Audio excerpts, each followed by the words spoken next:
I thank God for the adults who have enrolled in this course because it just goes to show that they have a burden to really share to the youth. Right now, I'd like us to extend our hands and let us ask God to bless our evangelism.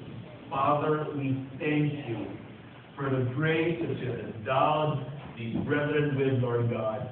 Sufficient enough, Lord, to cause them to desire to be trained in evangelism.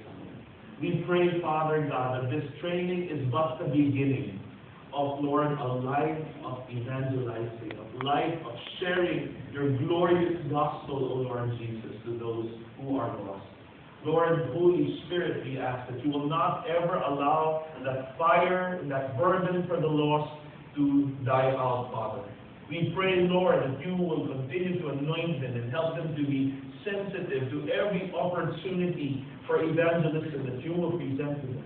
That you might give them both boldness and anointing, Lord God, that they might share the gospel, Lord, with all their heart. And each one who will hear would truly